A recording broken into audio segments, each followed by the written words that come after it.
하이 지오메트리 내에 다이알킬아민이 가지는 구조에 대해서 연구한 서울대학교의 하부모입니다.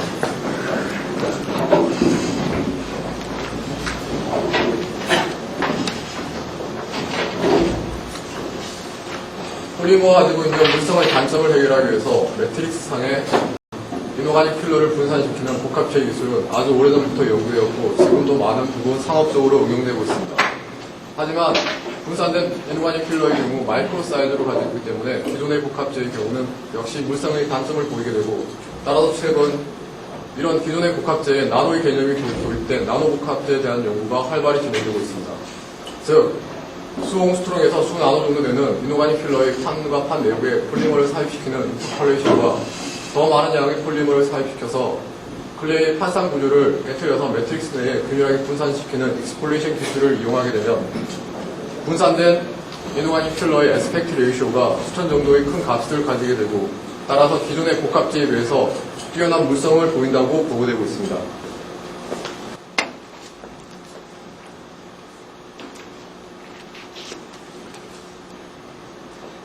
나노 복합체에 사용되는 이노가닉 필러 중 대표적인 몬트모릴로나이트 MMT의 구조를 살펴보면 표면이 상당히 하이드로필릭한 성질을 가지고 있습니다. 하지만 대부분 매트릭스로 사용되는 폴리머와 같은 경우는 하이드로포빅한 성질을 가지고 있기 때문에 이 두 물질 간의 어피니티를 증가시키기 위해서 하이드로포빅한 파트의 그쪽에 하이드로필릭한 펑셔널 그룹을 가진 모노알킬 아민과 같은 설펙탄트를 이용하여 NaMMT의 서피스를 계지를 하게 됩니다. 따라서 이런 계질의 과정을 통하여 MMT의 서피스는 하이드로포빅한 성질을 가지게 되고 판상 내부에 삽입된 모노알킬 아민으로 인해서 판의 디스페이싱이 증가하게 됩니다. 따라서 나노 복합체 제조에 있어서 모노알킬 아민을 이용하여 한 계질은 상당히 나노 복합체 과정에 있어서 중요한 부분이고, 따라서 이때까지 많은 연구가 진행되어 왔습니다. 제가 살펴보면 하이드로포빅한 파트의 체인의 길이가 짧은 것보다는 긴 것이 좀 더 MMT 서피스를 하이드로포빅하게 계질을 할 수 있고, 또한 NaMMT가 가지고 있는 차지를 나타내는 캐타인 익스체인지 커패시티 CEC가 높을수록 더 많은 차지 사이트를 존재하기 때문에 모노알킬아민이 더 많이 삽입될 수 있습니다.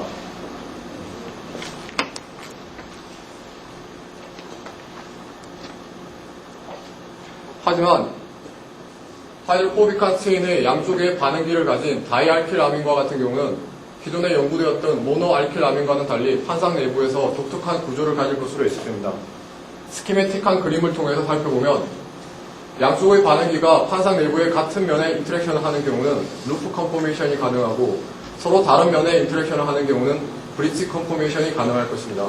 또한 한쪽은 MMT의 서피스에 반응을 하고 나머지는 반응을 하지 않고 판상 내부에서 프리하게 존재하는 경우는 테일 컨포메이션이 가능할 것입니다. 또한 다이알킬아민과 같은 경우는 모노알킬아민과는 달리 전체적인 pH에 따라서 판상 내부에 삽입되는 양이 달라질 것으로 예측됩니다. 즉, pH가 낮은 액시딕한 환경에서는 양쪽의 펑셔널 그룹인 아민 그룹이 프로토네이션 됨에 따라서 아민기 간의 정전기적인 반발력이 작용하여 실질적으로 낮은 pH일 때는 판상 내부에 소량의 다이알킬아민만 존재하게 될 것입니다. 따라서 본 실험에서는 판상 내부에서 가지고 있는 다이알킬아민의 구조와 pH에 따른 삽입량의 변화를 한번 살펴보았습니다.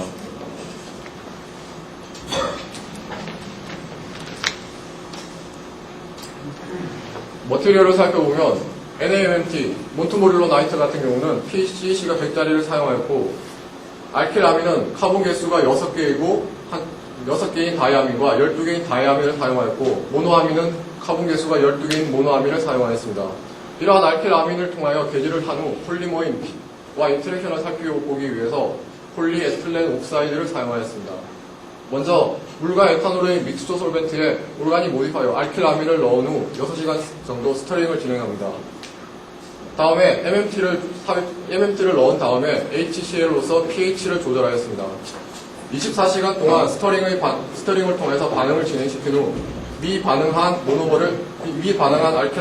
알킬아민을 제거하기 위해서 워싱과 프리시피테이션의 과정을 10번 정도 반복하였고, 최종적으로 물과 에탄올을 제거하기 위해서 백효 상태에서 드라잉을 하였습니다.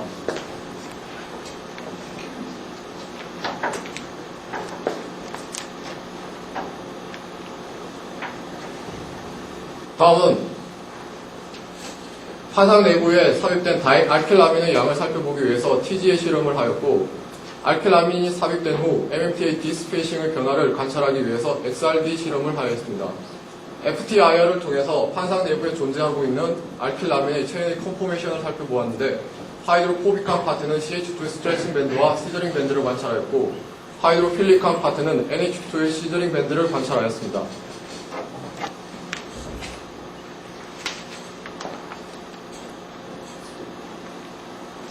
다음은 pH에 따라서 알킬라민이 삽입되는 양의 변화를 TGA를 통해서 살펴보면, pH가 한쪽 체인의 한쪽 끝에 펑셔널한 아민 그룹을 가진 모노알킬아민과 같은 경우는 pH에 따라 삽입되는 양이 큰 차이를 보이지 않고 전체적인 삽입량이 세츄레이션 되는 값에 거의 근접한 값을 보였습니다. 하지만 다이알킬아민과 같은 경우는 pH에 따라서 삽입되는 양이 큰 차이를 보이고 있는데, 전체적으로 pH가 높아질수록 삽입되는 양이 증가하는 것을 확인할 수 있습니다. 특이하게도 pH가 11.5일 때는 전체적으로 세츄레이션 되는 값을 넘어서는 삽입량을 보이고 있는데, 즉 pH가 11.5일 때는 한쪽 끝은 MMT 서피스에 반응을 하고 부분적으로 반응하지 않은 이런 테일 컨포메이션이 존재하게 됩니다. pH가 낮은 HD칸 환경에서는 아민기가 프로토네이션 됨에 따라서 아민기 간의 정전기적 반발력이 작용하기 때문에 실질적으로 판상 내부에 삽입되는 다이아민과 같은 경우는 소량이 되고, 따라서 pH가 낮은 상태에서는 삽입되는 양은 감소하게 됩니다. 하지만 판상 내부에 삽입된 다이알킬아민과 같은 경우는 pH가 낮은 상태에서 아민기가 프로토네이션 되게 됨에 따라 MMT의 서피스와는 인터랙션은 증가하기 때문에 실질적으로 판상 내부에 존재하는 다이알킬아민은 이런 양쪽의 반응기가 모두 반응한 루프 형태나 브릿지 형태의 컨포메이션이 가능할 것으로 예측됩니다. 따라서 pH가 증가함에 따라서 pH가 대략 9.5 정도 영역까지는 브릿지나 루프 형태의 컨포메이션으로 존재하고, 부분적으로 테일 컨포메이션이 존재하는 영역은 pH가 높은 11.5 정도의 영역에서는 테일 컨포메이션이 나타나게 됩니다.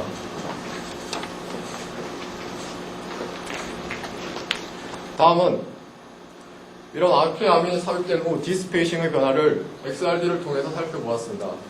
카본 개수가 12개인 모노아민과 같은 경우는 전체적인 pH에 따라서 디스페이싱이 거의 일정한 값을 보였습니다. 다이알킬아민과 같은 경우는 pH에 따라서 pH가 9.5일 때까지는 거의 디스페이싱의 변화가 관찰되지 않다가 pH가 11.5일 때 디스페이싱이 증가하고 피크도 브로드하게 나타나는 것을 확인할 수 있습니다. 이것을 조금 더 자세하게 살펴보면,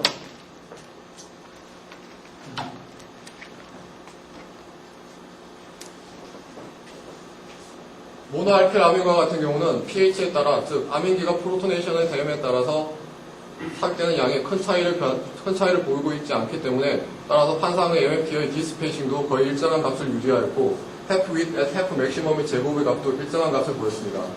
하지만 다이알킬아민과 같은 경우는 pH에 따라 삽입되는 양이 증가함에도 불구하고 pH가 9.5일 때 앞의 TGA 결과에서 정량적으로 브릿지나 루프 컨포메이션이 가능한 영역에서는 삽입되는 양이 증가함에도 불구하고 디스페이싱은 일정하게 유지되었고, half width at half maximum의 제곱의 값도 일정한 값을 보이다가 테일 컨포메이션이 부분적으로 도입된 pH가 11.5일 때의 영역에서는 디스페이싱과 half width at half maximum의 값이 급격히 증가하는 것을 확인할 수 있습니다. 일반적으로 모노알킬아민 같은 경우 디스페이싱은 삽입되는 모노알킬아민의 양이 증가함에 따라 디스페이싱이 증가하는 일반적인 경향과는 달리, 다이알킬아민은 판상 내부에 삽입되는 다이알킬아민의 양보다는 이런 판상 내부에서 존재하고 있는 체인의 컨포메이션에 의해서 디스페이싱이 크게 영향을 받는 것으로 알 수 있습니다. 다음은 체인의 길이가 상대적으로 짧은 카본 개수가 6개인 다이아민에 대해서 pH에 따른 삽입량과 디스페이싱의 변화를 살펴보면, 전체적으로 카본 개수가 12개인 다이아민과 크게 차이를 나지 않았습니다.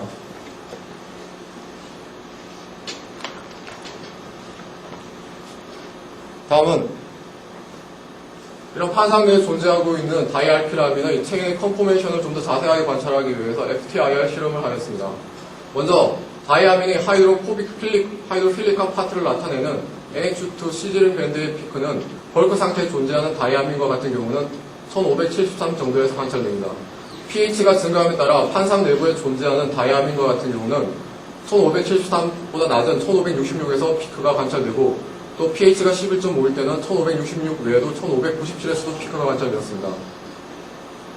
1566에서 나타나는 피크는 환상 내부의 환상과 인터랙션을 반응을 가진 아민에 의해서 나타나는 피크이고 1597에서 나타나는 피크는 프리하게 존재하는 아민에 의해서 나타나는 피크입니다. 따라서 pH가 증가함에 따라, 즉 사육되는 다이알킬 아민의 양이 증가함에 따라 환상의 인터랙션을 가지고 있는 아민의 양이 증가하기 때문에 1566에서 나타나는 피크는 pH가 증가함에 따라 증가하는 값을 보였고, 앞에 TG의 결과에서도 마찬가지로 테일 컨포메이션이 존재하는 pH가 11.5일 때는 1566 외에도 1597에서도 피크가 관찰되었습니다. 다음은 하이드로포빅한 파트를 나타내는 CH2 시저링 밴드의 피크를 살펴보면 벌크 상태에 존재하는 다이아민과 같은 경우는 1470에서 관찰할 수 있습니다. pH가 증가함에 따라 삽입되는 다이아민의 양이 증가하기 때문에 피크의 인텐시티는 증가하는 것으로 관찰되었지만 피크의 위치는 변하지 않았습니다. 이런 CH2 스트레칭 밴드, CH2 시저링 밴드 말고 좀 더 하이드로포빅한 파트에는 다시 CH2의 스트레칭 밴드도 관찰되는데, 벌크 상태에 존재하는 다이아민과 같은 경우는 2853 영역에서 시메트릭한 스트레칭이 나타나고 2921에서 어시메트릭한 스트레칭이 나타납니다. pH가 증가함에 따라 환상 내부에 존재하는 다이알킬 아민과 같은 경우는 시메트릭한 CH2 스트레칭 밴드의 피크는 2860 정도의 일정한 값이 pH가 9.5까지 유지되고, 어시메트릭한 CH2 스트레칭 밴드 피크도 2921에서 나타나는 어시메트릭한 CH2 스트레칭 밴드의 피크 영역도 2937에서 2931 정도로 리니어하게 로 프리퀀시로 시프팅을 하다가 테일 컨포메이션의 영역이 가능한 pH가 11.5일 때 두 개의 스트레칭 밴드의 피크가 급격하게 로 프리퀀시로 시프팅하는 것을 확인할 수 있습니다. 즉, 일반적으로 모노알킬 아민과 같은 경우는 높은 pH, 높은 프리퀀시, 즉 고시 컨포메이션이 우세하다가 삽입되는 양이 증가하게 되면 삽입되는 양이 증가하게 되면 체인의 스트레칭이 나타나게 되고, 따라서 로 프리퀀시로 시프팅을 하면서 트랜스 컨포메이션이 우세하게 됩니다. 하지만 본 시스템에 사용된 다이알킬 아민과 같은 경우는 pH가 9.5일 때까지 영역, 즉 브릿지나 루프 컨포메이션의 영역이 가능한 영역에서는 체인의 스트레칭은 삽입되는 다이알킬 아민의 양은 급격히 증가함에도 불구하고 테일의 스트레칭의 피크는 관찰되지가 있지 않다가 테일 컨포메이션이 존재하는 영역에서의 체인의 스트레칭이 급격히 관찰되었습니다.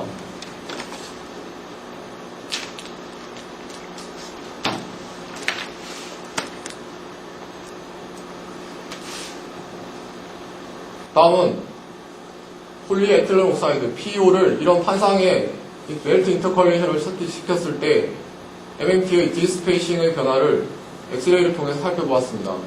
먼저 순수한 NaMMT와 같은 경우는 폴리에틸렌 옥사이드가 삽입된 후 디스페이싱이 10.4에서 17.7로 대략 7.3옹스트롱 증가하였습니다. 모노알킬 아민으로 계절된 MMT와 같은 경우는 디스페이싱이 14.7에서 27.7로 13옹스트롱으로 증가하여 NaMMT보다 더 많이 증가하는 것을 확인할 수 있습니다. 하지만 다이알킬 아민으로 계절된 MMT와 같은 경우는 pH가 1.0에서 9.5까지 영역에서는 디스페이싱의 변화가 14.3에서 13.9, 그리고 pH가 11.5 이때 영역에서는 14.3에서 15.6으로 모노알킬 아민이나 계절된 MMT나 순수한 NaMMT에 비해서 디스페이싱의 변화가 거의 관찰되고 있지 않습니다. 이것을 스키매틱한 그림을 통해 살펴보면 NaMMT와 같은 경우는 어느 정도 하이드로필릭한 성질을 가지고 있는 폴리에틸렌 옥사이드와 인터랙션을 존재하기 때문에 PEO 체인이 MMT의 환상 내부에 삽입되어서 디스페이션이 증가하게 됩니다. 모노알킬 아민으로 계절된 MMT와 같은 경우는 NaMMT보다 더 큰 디스페이싱을 가지고 있기 때문에 더 많은 양의 폴리에틸렌 옥사이드가 삽입될 수 있습니다. 하지만 다이알킬 아민과 같은 경우는 NaMMT에 비해서 디스페이싱이 큰 값을 가짐에도 불구하고 폴리에틸렌 옥사이드가 삽입되어서 디스페이싱이 증가하는 변화가 나타나지 않는데, 이것은 부분적으로 존재하게 되는 다이아민의 스트럭처 중 양쪽의 판상의 양쪽을 잡고 있는 브릿징 컨포메이션에 의해서 폴리에틸렌 옥사이드가 삽입됨에 따라서 디스페이싱이 증가하는 것을 블락킹하는 일종의 글루잉 임팩트로 생각됩니다.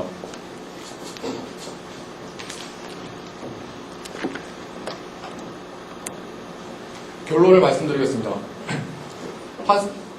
체인의 한쪽 끝에 펑셔널 그룹을 가진 모노알킬아민은 pH에 따라, 즉 아민기가 프로토네이션 됨에 따라서 삽입되는 양이 큰 차이를 보이지 않고 따라서 디스페인시도 거의 일정한 값을 보였습니다. 하지만 체인의 양쪽 끝에 펑셔널 그룹을 가진 다이알킬아민과 같은 경우는 pH에 따라서 삽입되는 양이 큰 차이를 보이고 있는데 pH가 낮은 애시딕한 환경에서는 아민기가 프로토네이션 됨에 따라서 아민기 간에 존재하는 정전기적 반발력이 작용하여 실질적으로 환상 내부에 소량의 다이알킬만 디퓨전돼서 들어갈 수 있기 때문에 pH가 낮은 애시딕한 상태에서는 pH가 낮은 애시딕한 상태에서는 삽입되는 양은 감소하게 됩니다. 하지만 일단 삽입된 다이알킬아민과 같은 경우는 프로토네이션된 아민기에 의해서 NAMFT의 서피스와 강한 인터랙션이 존재하기 때문에 양쪽 모두 다 반응을 한 루프나 브릿지 컨포메이션을 가능한데 폴리에틸렌 옥사이드와의 멜트 인터커레이션 실험에서 나타나는 글루잉 이펙트로서 상당수가 대부분 브릿지 컨포메이션이 존재하는 것을 확인할 수 있습니다.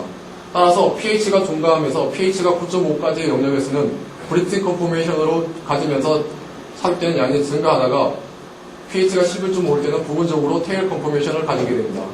또한 이런 브릿지 컨포메이션이 나타나는 영역에서는 삽입되는 양이 증가함에도 불구하고 체인의 스트레칭이나 디스페이싱의 변화가 관찰되고 있지 않다가 루프 컨포메이션이 존재하는 영역에서 체인의 급격한 스트레칭과 디스페이싱의 증가가 관찰되었습니다.